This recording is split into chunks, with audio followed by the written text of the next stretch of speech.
உலகம் வாழ்ந்து கொண்டிருக்கக்கூடிய அத்தனை தமிழ் சொந்தங்களுக்கு வணக்கம் பேசக்கூடியவர்கள் நான் உணர்ச்சி கோட்டை விஜயன்.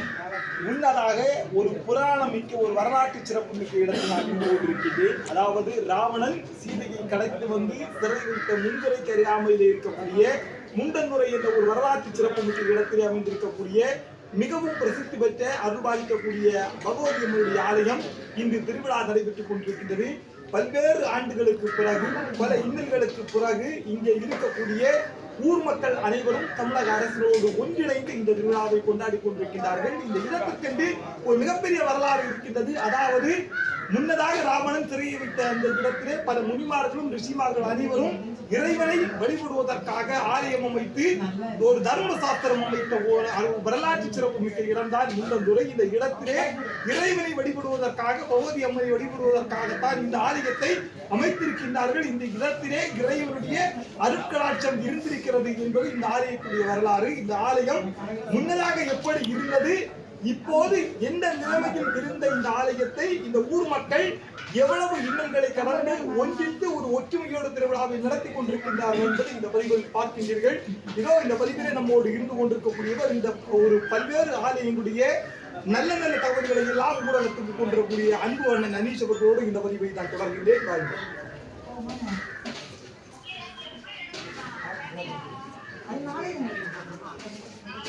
இந்த ஆலயம் இந்த இடத்திலிருந்து ஆரம்பமாகின்றது. இந்த ஆலயத்தினுடைய முன்புறம் இதோ ஒரு வரலாற்று சிறப்பு மிக்க ஆலயம்.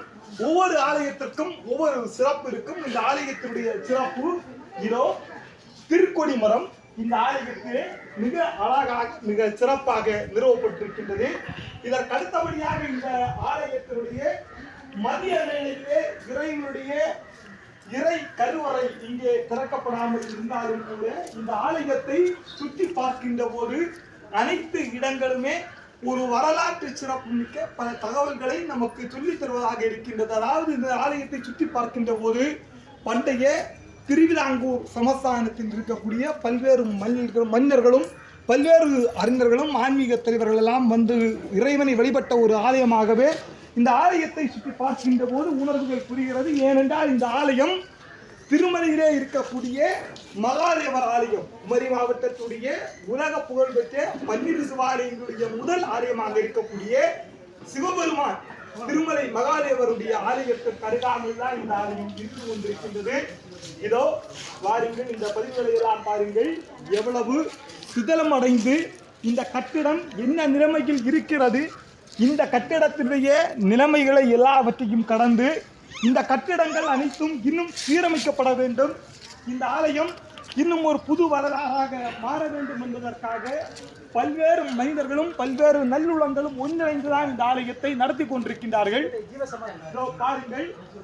இதோ பாருங்கள் ஒரு ஜீவ சமாதி, அதாவது பல்வேறு முனிவர்கள், பல்வேறு மனிதர்கள் பல்வேறு முனிவர்கள் இறைவனிடம் வந்திருந்து இறைவா என்று ஒரு மிகச்சிறப்பாக இறைவனை வழிபட்டு வருகின்ற இடம்.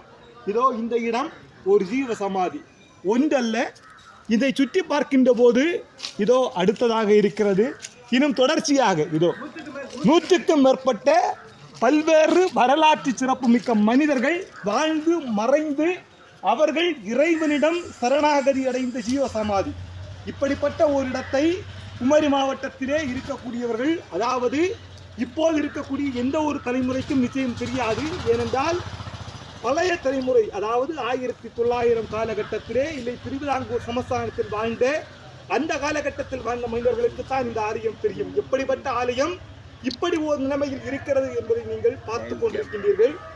இதற்கு அடுத்தபடியாக இந்த ஆலயத்தினுடைய கட்டமைப்பு ஒவ்வொன்றுமே இப்போதுதான் இங்கே சிறப்பான முறையிலே சீரமைப்பதற்குரிய முயற்சிகள் தமிழ்நாடு அரசு இந்து சமய அறநிலையத்துறையினுடைய சார்பாக முயற்சிகள் மேற்கொள்ளப்பட்டு வருகின்றது. இந்த முயற்சிகள் வருங்காலங்களில் நிச்சயமாக இந்த ஆலயத்திற்கு மிகப்பெரிய ஒரு பொறிவையும் மிகப்பெரிய ஒரு அங்கீகாரத்தையும் கொடுக்கும் என நாங்கள் நம்புகிறோம். நீங்கள் அடுத்தபடியாக வந்து பார்க்கக்கூடிய ஒரு இடம் இதோ பாருங்கள், முண்டந்துறை என்று சொல்லப்படக்கூடிய இந்த இடம்.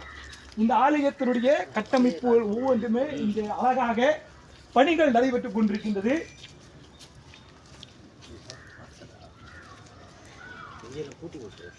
இங்கே இருக்கக்கூடிய ஒவ்வொரு சமாதியாக இருக்கலாம், ஒவ்வொரு கல்லாக இருக்கலாம். இந்த இடம் நீங்கள் பார்த்து கொண்டிருக்கக்கூடிய இந்த ஆலயத்தினுடைய பின்பக்கமாக இருக்கக்கூடிய இந்த இடம் முதல் இங்கே இருக்கக்கூடிய ஒவ்வொரு கட்டமைப்புமே ஆதிகால வரலாறுகளை நமக்கு சொல்வதாக இருந்து கொண்டிருக்கின்றது.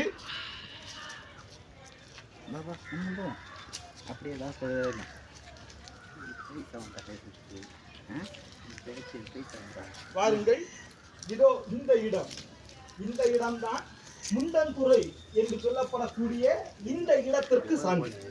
அதாவது ஜீவசமாதி அடைந்த பல்வேறு 100க்கும் மேற்பட்ட ரிஷிமார்களாக இருக்கலாம், ஆன்மீக தலைவர்களாக இருக்கலாம். அவர்கள் அனைவருமே ஆலயத்திலே இறைவனை வழிபடுவதற்காக, ஓய்வெடுப்பதற்காக, இறை பாடசாலிகள் இறைவனுடைய நாமத்தை சொல்லிப்படக்கூடிய அந்த ஆதிகால தர்ம ரிஷிகள் சொல்லிப்படக்கூடிய அந்த இறை பாடசாலை இங்கே தான் நடைபெற்றிருக்கின்றது. இந்த இடத்தில்தான், இந்த கட்டடத்தில் தான் 100க்கும் மேற்பட்ட ரிஷிமார்கள் வாழ்ந்திருக்கின்றார்கள். உணவு முறை, அவருடைய பழக்க வழக்கங்கள், அவருடைய கலாச்சாரங்கள், அவருடைய சமய உணர்வுகள், அதை கடந்து இறைவனை வழிபடுவதற்காக, இறை நாமத்தை சொல்வதற்காக கற்றுக் கொடுக்கப்பட்ட பல வேத நூல்கள் கூட இந்த இடத்திலே இருந்திருக்கலாம் என்பது பல அறிஞர்களுடைய கருத்து. இப்படி பார்க்கக்கூடிய இந்த ஆலயம் எந்த இடத்தில் இருக்கிறது, எப்படி என்று பார்த்தீர்கள் என்று சொன்னால், அதாவது நீங்கள் மார்த்தாண்டத்திலிருந்து தேங்காய்பட்டணம் வரக்கூடிய இடத்திலே முதல் ஆலயமாக இருக்கக்கூடிய 12 ஆலயங்களுடைய முதல் ஆலயமாக இருக்கக்கூடிய திருமலை மகாதேவர் ஆலயத்திற்கு பின்பக்கமாகத்தான் இந்த ஆலயம் இருந்து கொண்டிருக்கின்றது. இந்த ஆலயத்தினுடைய பெயர் முண்டந்துறை பகவதி அம்மன் ஆலயம். இதோ பாருங்கள், 100க்கும் மேற்பட்ட ஜீவ சமாதி, பல மக்களுடைய வாழ்வியல் வரலாறுகள், மலை கடந்து இந்த மலையில்தான் இதோ நீங்கள் பார்த்து கொண்டிருக்கக்கூடிய இந்த மலை பகுதியில் தான் வரலாற்று சிறப்புமிக்க சீதையினுடைய கண்ணீர் ஒளிந்திருக்கின்றது. அதாவது ராவணன் சீதையை கடத்தி வருகின்ற போது சீதையினுடைய கண்ணீர் துளி விழுந்த சீதை, அதாவது சீதையினுடைய கண் என்று சொல்வார்கள். குமரி மாவட்டத்தில் வரக்கூடிய பல்வேறு சுற்றுலா தலங்கள் இருக்கக்கூடிய மக்களும் வந்து பார்க்கக்கூடிய ஒரு வரலாற்று சிறப்புமிக்க இடம் இந்த ஆலயத்தினுடைய பின்பக்கத்தில் இருக்கின்றது. இதற்கு அடுத்தபடியாக இந்த ஆலயத்தினுடைய ஒவ்வொரு பக்கங்களுமே பல வரலாறுகளை, பல நுணுக்கங்களை நமக்கு கற்றுத்தருகிறது. இந்த ஆலயங்களுடைய ஒவ்வொரு பக்கங்களிலுமே துளசி மாடங்கள் இருந்து கொண்டிருக்கின்றது. இந்த துளசி மாடங்கள் ஒவ்வொன்றுமே இறைவனுடைய நாமத்தை சொல்லக்கூடிய இறை மக்களுடைய வீடுகள் இருக்கக்கூடிய ஒவ்வொரு இறை உணர்வுகளை நமக்கு வெளிக்காட்டுவதாக இருக்கின்றது. மூலிகை நிறைந்த மரங்களாக இருக்கலாம். ஒவ்வொரு ஆலயமும் ஒவ்வொரு சிறப்பு. இந்த ஆலயத்தினுடைய சிறப்பை இந்த இடத்தில் சொல்வதிலே நாங்கள் மட்டற்ற மகிழ்ச்சி கொள்கிறோம். இன்னும் தொடர்ச்சியாக நீங்கள் அறிந்திடாத, அறியப்படாத பல வரலாற்று சிறப்புமிக்க ஆலயங்களையும், பல வரலாற்று சிறப்புமிக்க சுற்றுலாத்தலங்களையும் இன்னும் தொடர்ச்சியாக உங்களுக்கு தருவதில் நாங்கள் மட்டற்ற மகிழ்ச்சி கொள்கிறோம். உறவுகளே, ஆலயங்களை பாதுகாப்போம், ஆன்மீகத்தை பாதுகாப்போம். தொடர்ந்து உதவுங்கள். சமூக வலைதளத்துடைய பக்கங்களை பின்பற்றுங்கள். இன்னும் தொடர்ச்சியாக இந்த ஆலயம் நிச்சயமாக மேம்பாடு செய்யப்பட வேண்டும். அரசாங்கம் முயற்சி எடுத்திருக்கின்றது. அரசினுடைய ஆதரவாக மக்களே நீங்களும் உதவுங்கள்.